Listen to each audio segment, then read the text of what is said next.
Mais c'est comme ça que les gauches tiennent un peu tout, réussissent à survivre politiquement, c'est en se présentant comme les représentants de toutes les communautés, tous les groupes. Là, par exemple, il y a encore un courrier qui vient de sortir, c'est comment dire, le milieu hospitalier de je ne sais pas quelle ville qui appelle à faire barrage au Rassemblement national. Comme si tous les gens qui travaillaient dans l'hôpital de la ville d'où sort cette appel, cette pétition, je ne sais pas comment on appelle ça, votaient tous populaire. Je ne crois pas. Ou Macron. Enfin, c'est comme si aucun ne votait Rassemblement national. Et ils se permettent de parler au nom des gens, comme ça, comme des mecs de gauchistes qui disent ouais, on est tous gauchistes, ouais, on aime tous Pokémon, ouais, bah on va parler au nom de la communauté Pokémon. Parce que Pikachu, il n'a pas sa petite moustache noire, d'accord? Il n'aime pas le bras Pikachu. Ça n'a aucun sens. Comment on peut se prétendre représenter comme ça toutes des parties, des parts entières de la population? Et d'ailleurs, pour revenir encore une fois sur le débat, moi, ça fait longtemps, le débat que j'ai eu avec un gauchiste il y a 2 jours, il s'est très bien passé, ça fait longtemps en plus que je dis ça sert à rien, il ne faut plus leur parler aux gauchistes. Et en fait, j'étais complètement con de me laisser encore une fois provoquer.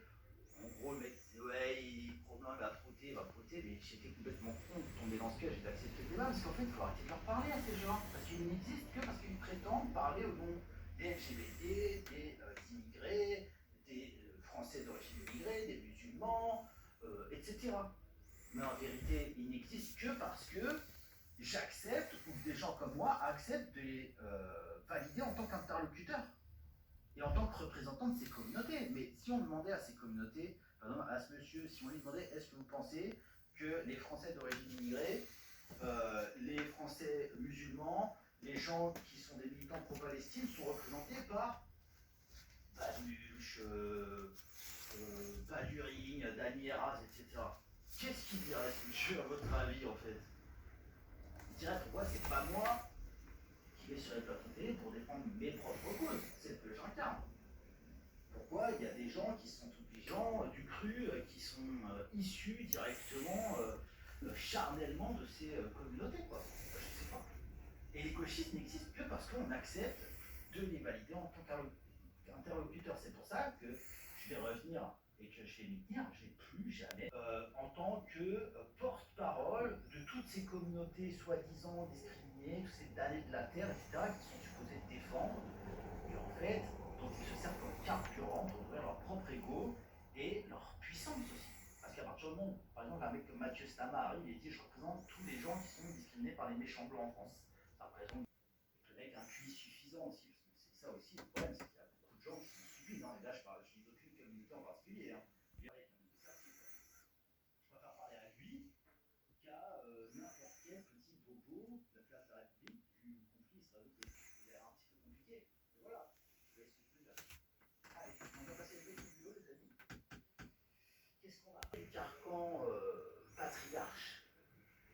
patriarcal, je ne sais pas comment dire, c'est être un mélange entre Gérard Depardieu et Jean-Marie Bigard, qui a de la haut en fait. Voilà, ça se situe entre les deux. Être une vraie femme, une fois que c'est dématrixé de l'emprise des hommes, c'est être capable de savoir. Alors je ne savais pas, personnellement je ne savais pas. Moi j'ai entouré de femmes toute ma vie, des femmes fortes qui ont beaucoup travaillé, hein, contrairement à elles qui étaient beaucoup subventionnées, d'accord, qui ont passé leur vie à travailler pour essayer d'aider un peu le niveau de vie de leur famille. Gros bisous à ma mère, qui s'est sacrifiée toute sa vie et qui continue à le faire aujourd'hui, maintenant qu'elle accompagne sa propre mère, ma grand-mère, son dernier voyage. Ma femme, j'allais dire ma femme, Oedipe, connu de ma vie, c'est quelqu'un qui a des aspects masculins, parce que quand on est toute seule, quasiment toute seule, parce que mon père était un peu missionnaire, d'accord, un peu invisible, quand on est quasiment toute seule pour aider un garçon en plus, il faut être forte, mais elle est en même temps extrêmement féminine, ma mère. Qu'il soit plus ou moins des camionneurs bulgares, je m'en fous.